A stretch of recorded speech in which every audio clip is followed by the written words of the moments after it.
G'day, I'm Zakeroph from Geek Node, and I'm with... I'm Dominika Bojkovic from Amplify Games. Oh, what a name. My name is Bianca. I'm from GamesArena/Gear. And today we're going to be talking about Polygod for a bit. It's a new roguelike, and I believe you worked on it solo for 10 months. Yes, yeah, I've got a graphics designer working with me and I did all the programming. Okay, so you did all the programming, then that graphics designer did everything. So it's a two-man team essentially, what's playable at the moment. Yeah, and then we also have a musician who's providing us the soundtrack separately, but they're their own company. Oh, okay, so you just we're going to pay you for some music, give it to us, and we own it in the game. Yeah. Okay, that's a great way to do it. Mm-hmm. If they're not in-house, it's the best way to handle that sort of thing. So for 10 months you didn't have any sleep? None at all. Or any will to live? None at all. So, Life of a gamer. Tell me a bit about Polygod, what gave you the idea first off, and then tell us what it is. So the main inspiration for Polygod was I was playing Binding of Isaac and Minecraft, and I was thinking about my old Quake days, and I was thinking, wouldn't it be amazing if there was a randomly generated Quake roguelike? And that was the spawning seed for it. I noticed you kept in the strafe jumping. Yes. It's a technique where you turn your camera while you're jumping. It's not very impressive, but it's impressive when you get it right. Yeah, so one of our design decisions was to try and raise the skill ceiling as much as possible, and this was inspired by watching an interview where one of the card developers was talking about how they were doing skill gap compression to try and appeal to larger audiences. And we thought, you know what, we want to focus on the hardcore gamers and go for that niche, so we're going to widen the skill gap as much as possible and really see what people would be able to do when a game's incredibly difficult, but there's a huge room for improvement. So one of our big focuses there was shot prediction, so when you always have to predict where the enemies are going to be. Yeah, because I saw you always have to lead your shots. Yeah. I think I faced two enemies that moved either slowly or not at all. Yeah. So everything else was jumping all over the place. Yeah. Those annoying balls that they have a nib on all sides. Yeah, those things annoyed the living daylights out of me because they're so difficult to hit, and they're like dodging down underneath terrain. Yeah. So they were the bane of my existence when I was playing yesterday. Yeah, they're one of my favorite AIs. So the hardest enemy of level 1, the reason we put that, it's quite a skill jump to that enemy, is because we had to prep people for the first boss, which is again quite another skill jump. Yeah, no, it's essentially, I saw that first boss is actually similar to, I don't want to say movement wise or shape or anything because it's a giant snake, but the way it reacted to me being on the level was very similar. I had to be careful how I dodged around it flying in.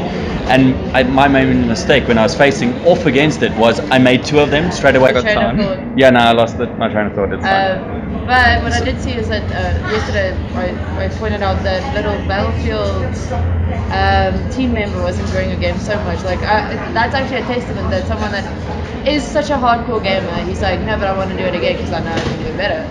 He played that first level 2-3 times, make sure, and he's like, I got everything, all the souls. He was actually one of the guys to beat the first boss, but he did actually die before the second. And we've only had 6 people at rAge so far beat the first boss, and one person magically made it to the second boss and beat it, which was pretty crazy. Were you just sitting there, it's what are you, half demon? Yeah, no, in the end, my main choice of upgrades from the gods was the vampiric one.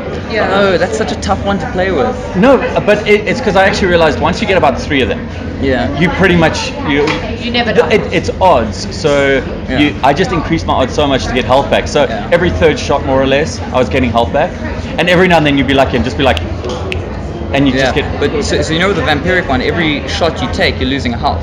No, not the one that increases my damage and loses the health. The one I think it's blood. Oh, blood type. Blood type is like lifesteal. Yeah. Yes, it's essentially a lifesteal, and I think it starts over 10%. Yeah, it starts at 10 and increases. Yeah. So once I got to about 30%, it just my health just kept going up. Yeah. I want to combine that now with the bloodlust.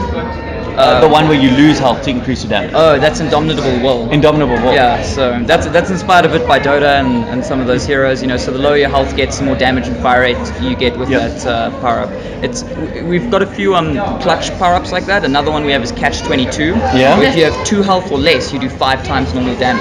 Oh, so wow. as you're right about to die, you can suddenly just clean everything up if you're accurate. And if you're accurate and you manage to dodge a couple bullet storms. Yeah. So that now covers more or less what the game's about, and we haven't spoken about the story behind it, because all these games actually have a story, even if people don't really notice them.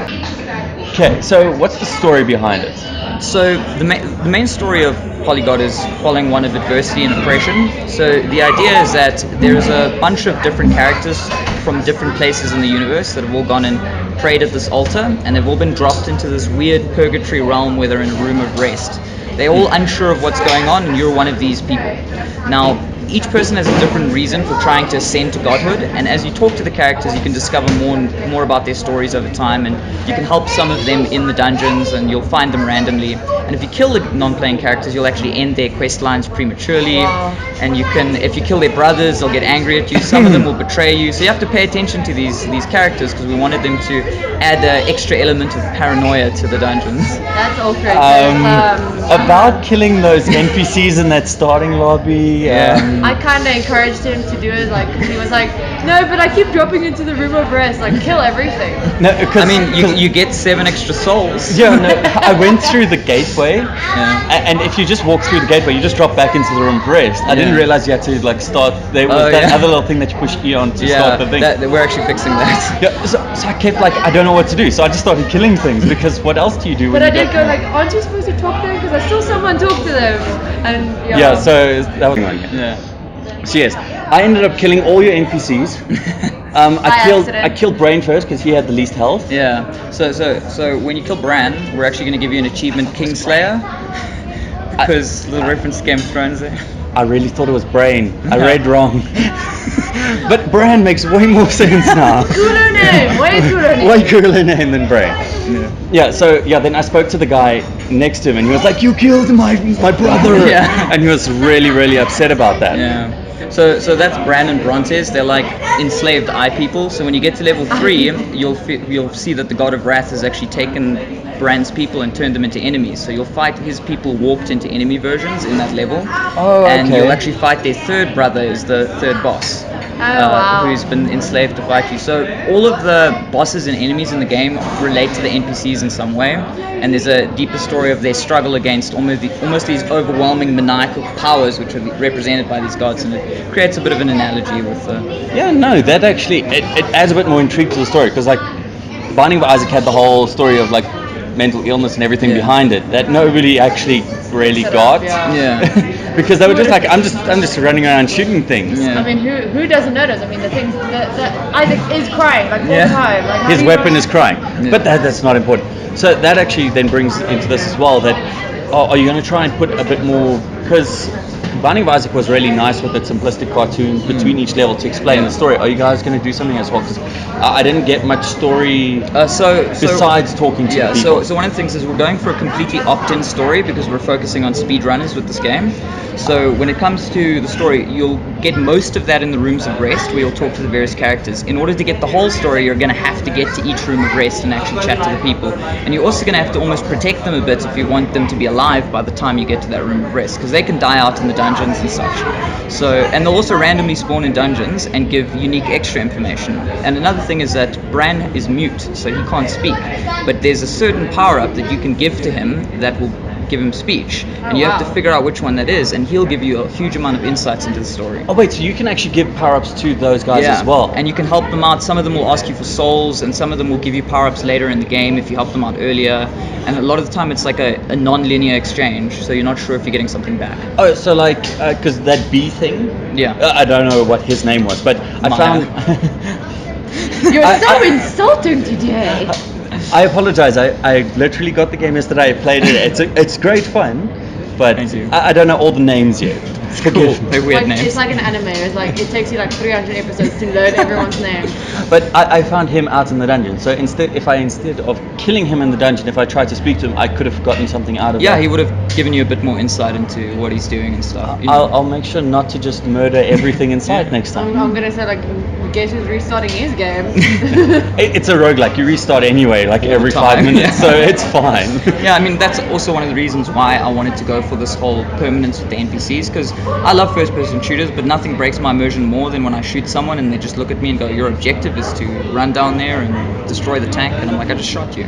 And you don't care. Yeah. So whereas if you shoot any of the NPCs, their dialogues will immediately change because they detected that you're hostile towards them, and they won't give you quest info. They'll be more aggro towards you. So they basically go, "Dick." Is that on an NPC basis? So if I'm nice to the Maya? Yeah, it's on an NPC basis. Yeah, so for example, if you decide that you don't like Bran, you can just shoot him and he'll be like, "Angry blub."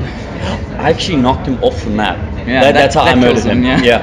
I thought that would be a good way to do it. Yeah. Now it's actually more apt. No, you're not the first person to knock a Bran out a window. Game of Thrones. I hate that show. Almost as much as your game. So bad. It hits you in the feelings, just like this game. Now that I know I'm murdering things that actually have feelings. And soul? Oh my gosh. So as you play the game, certain NPCs will naturally die off because they just can't handle the difficulty of the dungeon.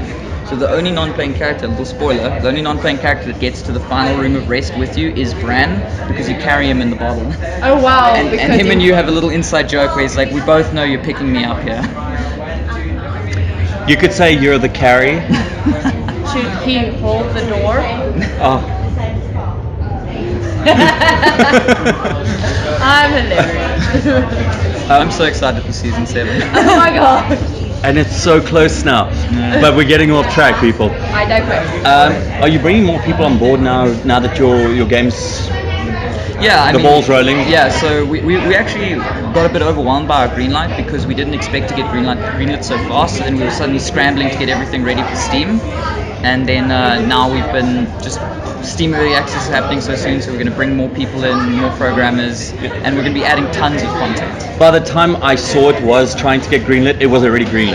That's actually pretty impressive for an indie game, because that's what you guys are. South African indie game. South African indie game got greenlit almost instantly. Well, I might have been a day behind with the news, but when I saw it, it was amazing to see that this has happened. But you said yesterday that Microsoft actually has gotten on board. Yeah, so we're busy chatting to Xbox about the ID at Xbox program, and they seem to be really into the game, and they want to see if we can put an Xbox. I'd really like to do that. Yeah, that would be that's amazing. a dream come true. Yeah, and so quick as well. It must be very overwhelming. Yeah, it's going very fast. And to be honest, they've been jumping on some seriously good IPs lately, so if they're jumping on yours, you know. Ask you about your game. When do you guys want to release the game? So the final launch is really going to depend on how many features we end up implementing, and that's going to depend on what features the fans really want. So doing cooperative multiplayer is incredibly difficult, but a lot of people seem to be into that, and I think it could be really fun to do dungeons and co-op, so we may just extend and put that in. I saw there was already a multiplayer option on the early access. Yeah, so you can currently play versus multiplayer in randomly generated maps. Oh, okay. Up to 16 people free for all. Wow. And then we've got, you can play online or LAN, and then one thing that we're doing quite different from a lot of traditional first-person shooters is a reverse leveling system. So what happens is when you kill people, you'll get points, and the first person to like 10 souls will win a match. But when you die, you get offered one of 3 power-ups. So people who are at a lower skill level will find themselves getting advantages. It'll actually balance out that competitiveness. Yeah, it keeps the matches very close. Like in the 1v1 matches we were testing, a lot of time it was 10 kills to 9 or 10 to 8. Wow. No, that's actually a nice idea as well, because then even if you feel like you're being done in, like, oh no, this is evil, you're still getting your rewards. So you're like, it's okay. I can maybe come back from this because now I've got 25% more damage and I move. And another thing is that even though you're getting the power up, your opponent is getting the slight advantage of knowing which power-up you chose, because then he can start choosing counter power-ups to what. Oh, does it reveal it on the map that you picked this? I mean, no, it won't reveal what he chose, but you should be able to identify certain power-ups. Yeah. Once you play the single player now. So there's going to be a skill level to being able to identify, and obviously certain power-ups, like really subtle ones, will be harder to pick up on, and you'll have to like a movement speed boost or something. I actually saw my favorite power-up from yesterday was the bubble gun. Oh, that's actually my favorite as well. No, it was brilliant because I also got the one that splits your beam. Oh yeah. So I had split beam with bubbles. Oh, so it was like I was just blowing bubbles everywhere on the map. Murderous bubbles. Murderous bubbles. Yeah. One of the things is I've tried to make a lot of the enemies really cute so that it knocks people's egos when they die. So one of the hardest enemies in the game right now is a butterfly. Oh wow. That's pretty evil. I noticed the blue little, I want to say they're beetles, but they explode. Yeah. They're sort of like blue blobs. They also, you feel bad when you murder them, but they give you a soul, so you don't know if you really the worst part is that if they kill themselves, you can't get a soul from them. I noticed that. It was so evil. I lost like 75% health. He's not told about it. No, it nicked it, but it's fine. You It think happens. a press lounge is sacred. No, it happens. But you said now it's been greenlit. Early access starts October 13th, so next week Thursday. Wow. Oh, that's around the corner. Yeah. Are you guys ready? Some late nights coming. We, this week. what's been really cool is that rAge has served as an amazing opportunity to really have a lot of stress testing happening. Yeah. So we picked up on a bunch of bugs that we're going to be cleaning up and taking out before the early access launch. So a lot of work when we get back to Cape Town. Are you ever going to do like a server test, like just have everyone log in at once and then see if everything crashes? So we're currently doing peer-to-peer hosting, so it's not dedicated servers. So the host depends on who's hosting the game. Yeah. That's actually nice for South Africans in particular, because normally if we connect to a European server, It's 300 ping. Yeah. And even to Cape Town, Joburg people, we're getting about 80 milliseconds, where peer-to-peer... Can't play a competitive first-person shooter with 80 Like, milliseconds. seriously, oh my gosh. I need at least 2 MS, otherwise, it's just unfair. MLG. Okay, so that's this coming week. I've already installed it. I'm playing it. I'm loving it. Are you giving us any new content immediately, or are you going to wait to see what the community says about what's currently on there? So we're going to try and do weekly updates, and we've got a whole bunch of new blessings in the pipeline. Ooh. We've currently got 56 power-ups in game, which combine to about a couple 100,000 weapons, and we're looking to up that to 100, 200 base power-ups. So we'll be adding a ton of those. I saw there's power-ups that affect you as a character, and then power-ups that affect your gun. Yeah, so you mentioned before that you might gear your gun to kill boss 1, for instance. Yeah. And then, for some reason, do you always get the same bosses in the same order, or is there some variation there? Okay, so you always get the same bosses in the same order. This is so players can learn the patterns, figure out the fights, and almost prepare for the bosses preemptively. So you can say, okay, I know boss 1 is a snake, and I know laser shots works well on a snake, so I'm going to pick it up in level 1. And then there are a few power-ups that allow you to change up your build mid-game. So you can go, in level 2, I'm going to get rid of this laser shots power-up using a power swap, and I'm going to swap it out for maybe blood tithe, for lifesteal, because lifesteal works better on the jellyfish boss. Oh, okay. I'm assuming that means he's a bullet sponge. Yeah. That just means you're going to be firing a shitload of bullets, so you're going to get that 10% fairly easily. Yeah. But I was actually just thinking, are you ever going to add like a hardcore level where your enemies actually get power-ups themselves, like randomly generated power-ups, so you don't know what the advantage is? Spoiling the final boss. Sorry! Oh, wow. Yeah. You guys What have an asshole You guys are move. so evil. A boss that gets power-ups. No, he doesn't get them. He takes them from you as you fight him. So does he get the ones he takes from you? So based on what you've built up to that point is going to be his tool set. So wow. you're going to have to think about your final gun, because if you make a gun that's too strong, you're going to mess yourself up in that final fight, because he's going to have all those tools And the available. thing is, if you make yourself a really like level 1 build, he's gonna obviously be easier to kill, but it's gonna take way longer. Exactly.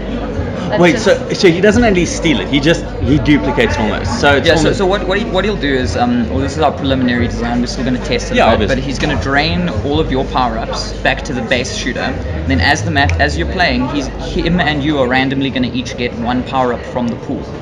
And then it's going to keep adding a random one from the pool of power-ups, but taking one and giving one to you and giving one to him. So eventually you're only going to have half of your gun back, and he's going to have the other half, but you're not going to have any choice in what that's combined. So you could be lucky, and he would get like the slow movement stuff and all of that, and you get all the insane damage things. But you or never it could know. be the opposite. Yeah.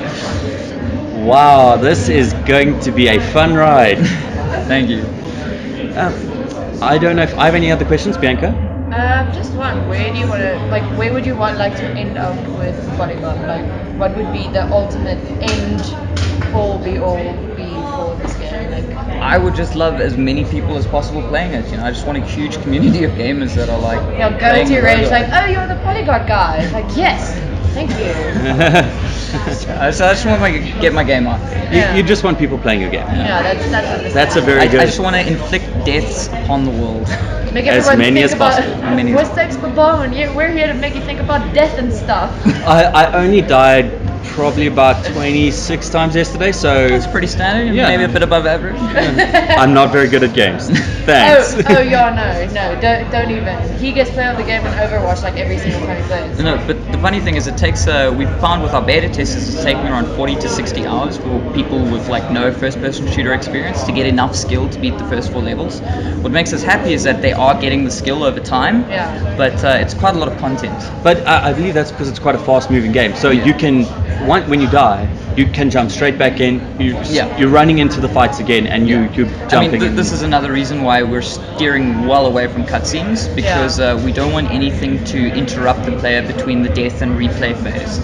If they don't want to talk to the NPCs, they don't. Yeah, they're probably going to skip it if it's a speedrun. And also, when they're comfortable enough with the game itself, then I'm going to try and complete the quests and that sort of stuff, because I can get through the levels. And then there also certain quests will aid you in speedruns. So for example, you can know as a speedrunner, this quest will give me that power up on that level, so I'm specifically going to focus on that really quickly, and if it's available and stuff like that. Okay, so it's also that the NPCs won't necessarily give you the same thing in each run? No. So the quests will be consistent, so you can like learn what's going to happen, but the NPC won't necessarily spawn into the level. So that's where the twist will come in. Yeah, so the idea of the story is that you're all going through the portal and doing the level at different times, and sometimes you will be doing the level with 1 or 2 of the other characters that exist. I've luckily only run into probably Maya twice. That's the one that spawned the most for me that I saw in the level. And she's also the easiest to find because she's chilling on top there. And the reason we put her on top was to show players that they can jump on top of the walls. There's no limit to what you can and can't do in the game. I hate invisible walls. I hate stopping players from doing things. So I thought, if you can see it, you can do it. Yeah, just don't jump off there into nothingness. No, then you just fall back into the map. Okay. So you can reposition yourself. Yeah, that's actually, you'll lose 1 soul when you do that, and it's a good way to get out of danger in maps that are more open where you can just quickly jump off. Okay, yeah, because you might get surrounded quite easily, so you want to just give yourself a bit of breathing room, lose 1 soul, jump back in. That's really smart. See, you talk about the game and things come up. Cool. I feel like it's hacks though. I know, it's a roguelike, so you're going to have bad things to say about it, but in the best way. That's all from me. Bianca as well. Would you like to add anything else about your game? No, thanks guys. Thanks for your time. It's awesome. Well, it's great chatting to you, and I can't wait to go jump into it some more. Unfortunately, I'm also playing another indie game, so it's like all the good indie games came out this year, so it's just like playing all of them. But luckily yours is like, oh no, I'm leaving for work in 20 minutes, jump in. Yeah, quickly. That's what I find quite cool, is we're really focusing on having around probably 3 hour from start to finish playtime if you're doing all 7 levels. And the other thing is, anytime you're in a room of rest, it will save your progress, so you can quit and come back. Oh, okay, that's the only time your progress gets raised is when you die. Yeah. No, luckily I don't have that problem because I'm not very good at it, so it's fine. He doesn't get very far. Yeah. No, thank you very much. Thanks for the interview, and enjoy the rest of your race. Yeah.